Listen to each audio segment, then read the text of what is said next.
जय हिंद student, welcome to online teaching from Devas international school. आज हम हिंदी में व्याकरण पढ़ेंगे, जिसका हमारा आज का टॉपिक है वचन। क्या है वचन? जिससे एक वचन। वचन हिंदी में दो प्रकार के वचन होते हैं, एक वचन और बहुवचन। एक वचन और बहुवचन। एक वचन में क्या होता है? जिसमें किसी एक चीज वस्तु आती हो, कोई एक चीज हो, वस्तु हो, पदार्थ हो, प्राणी हो, कुछ भी हो, वो एक होनी चाहिए, उसे हम एक वचन बोलते हैं। और बहुवचन में क्या होता है? एक से ज्यादा। बहुवचन में क्या होता है?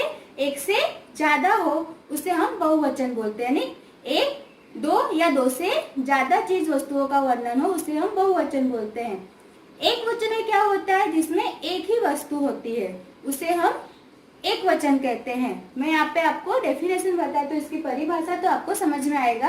आपको यहाँ बोर्ड पे ध्यान देना है और मेरे साथ साथ आपको इसकी डेफिनेशन लर्न करनी है, ठीक है। एक वचन, वचन के कितने प्रकार हैं? दो, एक वचन और बहुवचन। ये है एक वचन। शब्द के जिस रूप से एक ही प्राणी या पदार्थ, एक ही प्राणी, वस्तु हो, कुछ भी हो, पदार्थ यानी यहाँ ब्रैकेट में लिखा है वस्तु का बोध होता है, उसे एक वचन कहते हैं। शब्द के जिस रूप से एक ही प्राणी या पदार्थ, वस्तु का बोध होता है, उसे एक वचन कहते हैं। यानी एक ही चीज वस्तु का वर्णन हो, उसे हम क्या बोलेंगे? एक वचन। ओके। जैसे कुत्ता, एक कुत्ता है तो हम उसे कुत्ता ही बोलेंगे। बिल्ली, बस, रात। पर अगर बहुत सारे हैं तो यहाँ क्या हो जाएगा? कुत्ते, बिल्लियां, बसे, रातें, पेंसिल, पेंसिलें। तो बहुत सारे, जो एक से ज्यादा होता है तो बहुवचन होता है। पर अभी हम क्या पढ़ रहे हैं? एक वचन। एक वचन में एक ही चीज वस्तु का वर्णन होता है, जिसे हम एक वचन बोलते हैं। ओके। अब मैं आपको इसका बहुवचन बताती हूँ। तो हम बहुवचन की डेफिनेशन देखेंगे। तो देखेंगे बहुवचन। शब्द के जिस रूप से अधिक प्राणियों या पदार्थों, अधिक यानी दो, एक, दो या दो से ज्यादा, दो या दो से ज्यादा पदार्थ यानी वस्तुओं का बोध होता है, उसे बहुवचन कहते हैं। दो या दो से ज्यादा वस्तुओं का वर्णन होता है या प्राणियों का वर्णन होता है, उसे हम क्या बोलते हैं? बहुवचन बोलते हैं। जैसे मैंने उसमें लिखा था कुत्ता, एक वचन था, यानी एक था, पर बहुत सारे हमारे पास डॉग हैं, तो उसे हम क्या बोलेंगे?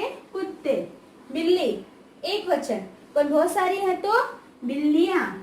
बस, एक है तो बस बोलेंगे, बहुत सारी बसें खड़ी हैं तो बसें। रात और रातें। इस तरह से एक वचन में क्या होता है? एक चीज वस्तु का वर्णन होता है। बहुवचन में दो या दो से ज्यादा अधिक प्राणियों या पदार्थों, रूप में देखो लिखा है, शब्दों के जिस रूप से अधिक प्राणियों या पदार्थों, वस्तुओं का बोध होता है, उसे हम बहुवचन कहते हैं। जैसे लड़का है तो एक है तो हम उसे लड़का बोलेंगे। बहुत सारे लोग खड़े हैं, छोटे छोटे बच्चे, तो उसे हम क्या बोलेंगे? लड़के। समझ में आया? इस तरह से एक वचन। और हिंदी में कितने वचन होते हैं? एक वचन और बहुवचन। एक वचन में किसी एक चीज वस्तुओं का वर्णन होता है, और बहुवचन में दो या दो से ज्यादा चीज वस्तुओं का वर्णन होता है, तो उसे हम क्या बोलते हैं? बहुवचन। जैसे पौधा है, एक पौधा है तो हम उसे क्या बोलेंगे? पौधा।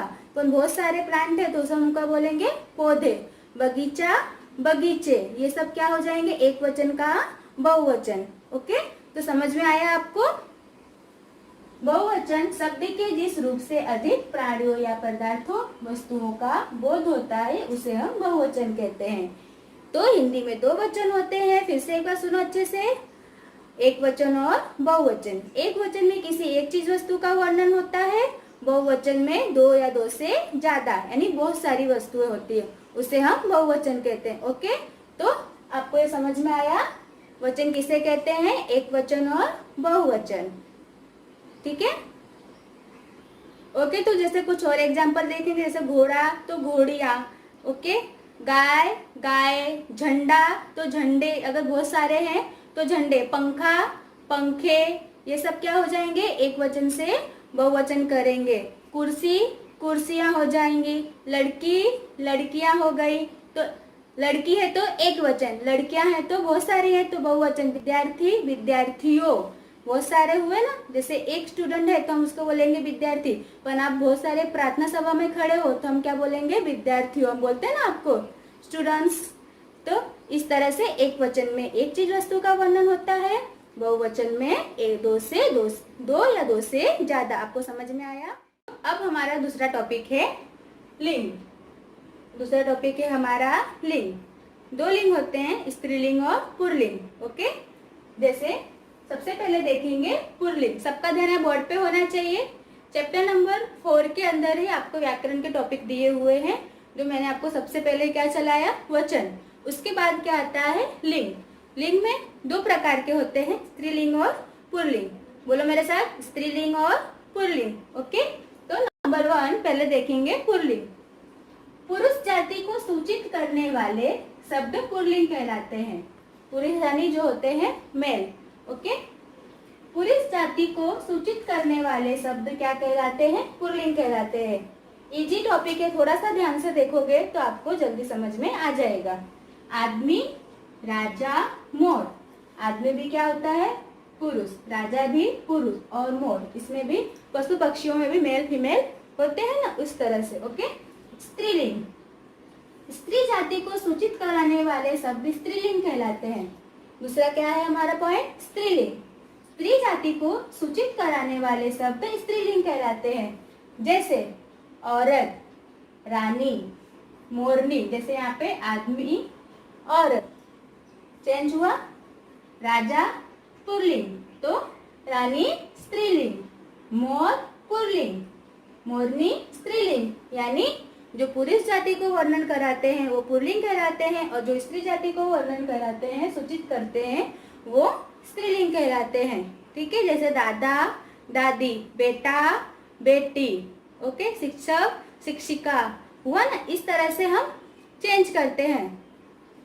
पुल्लिंग में पुरुष जाति का वर्णन आता है, स्त्री में स्त्री जाति का वर्णन आता है। यहाँ पे मैंने देखो इसलिए सेम एग्जाम्पल रखे हैं ताकि आपको समझ में आए। आदमी, औरत, राजा, रानी, मोर, मोरनी। समझ में आया? पति, पत्नी, दादा, दादी, मामा, मामी, शेर, शेरनी, बंदर, बंदरिया। इस तरह से होता है ना। तो इस तरह से हम लिंग पहचानते हैं, जिसमें पुरुष जाति का वर्णन हो तो पुल्लिंग, स्त्री जाति का वर्णन हो तो स्त्रीलिंग। समझ में आया आपको? लिंग कितने प्रकार के हैं? 2 प्रकार के, पुल्लिंग और स्त्रीलिंग। पुल्लिंग में पुरुष जाति को सूचित करने वाले शब्द पुल्लिंग कहलाते हैं, जैसे आदमी, राजा, मोर। स्त्रीलिंग, स्त्री जाति को सूचित करने वाले शब्द स्त्रीलिंग कहलाते हैं, जैसे औरत, रानी, मोरनी। समझ में आया आप सभी को? जैसे बेटा, बेटी होता है, लड़का, लड़की, विद्यार्थी, विद्यार्थिनी हो जाएगा। क्यों? गर्ल्स से आई, तो इस तरह से हम चेंज करेंगे। इजी होता है आप सभी को इस टॉपिक में, अगर थोड़ा सा भी ध्यान दोगे तो आप सभी को इजी समझ में आ जाएगा कि हमें खाली चेंज करना है। बिल्ली, बेटा, बेटी होता है, पति, पत्नी होते हैं, जैसे मामा, मामी होते हैं, उसी तरह से हमें चेंज करना रहता है। मोर, मोरनी भी मैंने लिखा है। समझ में आया? इस तरह से आपको जेंडर स्त्रीलिंग और पुल्लिंग को करना रहेगा। आपको एग्जाम में इस तरह से आएगा कि पुल्लिंग शब्द का स्त्रीलिंग करो, पुल्लिंग शब्द का स्त्रीलिंग करो। तो जैसे मैंने लिख दिया राजा, तो आपको उसको क्या लिखना रहेगा?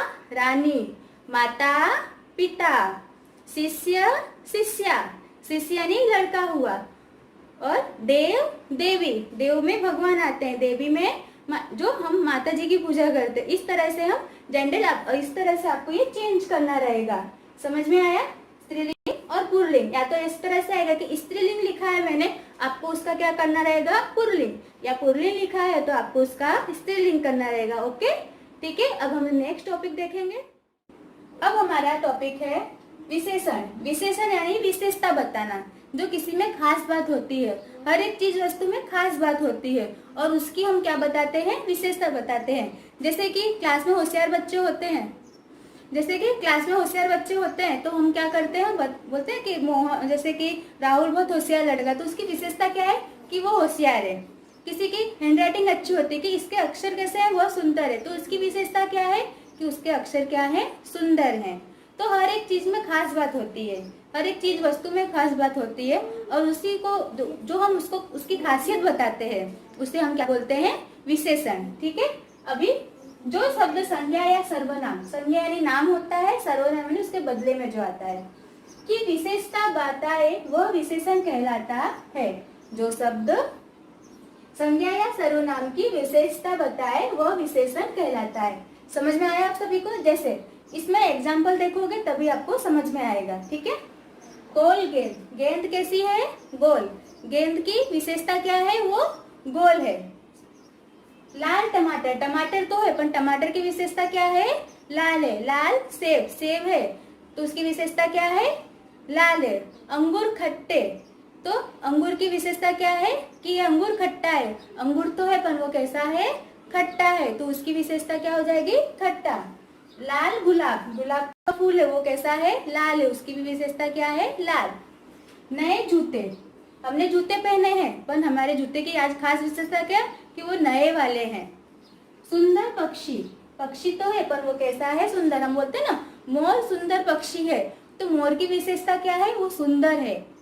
समझ में आ रहा है आप सभी को? सबका ध्यान यहाँ होना चाहिए। जैसे पेंसिल लंबी है तो पेंसिल है वो बड़ी है, तो उसकी विशेषता क्या है, वो लंबी है, बड़ी है। यानी हर एक चीज के अंदर खास बात होती है।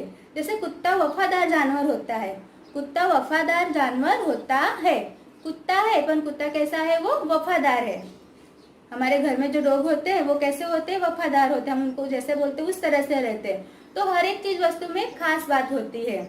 जैसे नया, आज मैंने नए कपड़े पहने, मैंने कपड़े तो पहने पर कैसे कपड़े पहने हैं, नए कपड़े पहने हैं। मम्मा ने लाल कलर की साड़ी पहनी है, तो साड़ी तो पहनी पर कैसी साड़ी पहनी है, लाल, वो उनकी कैसी विशेषता है, लाल। लाल क्या हो जाएगी, विशेषता हो जाएगी। तो समझ में आया? जो शब्द संज्ञा या सर्वनाम की विशेषता बताए वह विशेषण कहलाता है। जैसे गोल गेंद, गेंद कैसी है हमारी, गोल है।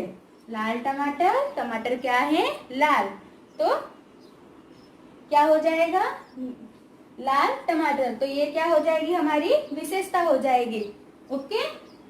जैसे ये गोल, लाल, गुलाब का फूल कैसा है, लाल, नए, सुंदर, तो ये सब क्या हो जाएंगे, विशेषता हो जाएगी। कोयल की आवाज मीठी है, आवाज तो सबकी होती है पर कोयल की आवाज कैसी है, मीठी। कोयल में खास विशेषता क्या है, मीठा है। समझ में आया? इस तरह से यानी किसी की खासियत बताना उसे ही हम विशेषण बोलते हैं। समझ में आया आपको? ये गोल देखो, गेंद ऐसी होती है गोल, तो उसकी ये विशेषता हो जाती है। तो हर एक चीज की जो विशेषता होती है, खास बात होती है, उसे हम विशेषण बोलते हैं। नए कपड़े हो, नए जूते हो, सुंदर लड़की, लड़की तो है पर सुंदर है। राधा सुंदर लड़की है, राधा लड़की तो है पर उसकी खास बात क्या है, वो सुंदर है। तो ये सब क्या आ गई, मोर सुंदर पक्षी है, ये भी उसकी विशेषता है कि मोर कैसा पक्षी है, सुंदर। तो सुंदर क्या हो जाएगी, कक्षा में 4 लड़के बैठे, यानी क्लास में 4 बच्चे बैठे हैं। क्लास में बैठे तो है पर कितने बच्चे बैठे हैं, 4। उस 4 क्या हो जाएगी, विशेषता हो जाएगी। क्यों? क्योंकि वहां पे सिर्फ 4 बच्चे बैठे हैं, क्लास के अंदर 4 बच्चे बैठे, तो 4 क्या हो जाएगी, उसकी विशेषता हो जाएगी। ओके। तो आज ये हमारा टॉपिक यहाँ पे फिनिश होता है। तो मैंने आपको चैप्टर नंबर 4 में ग्रामर के 4 टॉपिक हैं वो मैंने आपको समझाए। सर्वनाम जो मैंने आपको पहले भेजा है वीडियो में, उसके बाद मैंने आज आपको सिखाया वचन, लिंग और विशेषण, वचन, लिंग और विशेषण। ओके, ठीक है। अब मैं आपको इसकी क्या भेजूंगी, पीडीएफ भेजूंगी। इस बार मैं आपको रिटर्न वर्क नहीं कराऊंगी, इस बार आपको मैं पीडीएफ भेजूंगी और आपको पीडीएफ में से ही देख के इस सारे टॉपिक को राइट करना रहेगा और चैप्टर नंबर 4 की वर्कशीट भी राइट करनी रहेगी। ओके, तो आज का लेक्चर यहाँ पे फिनिश करती हूँ।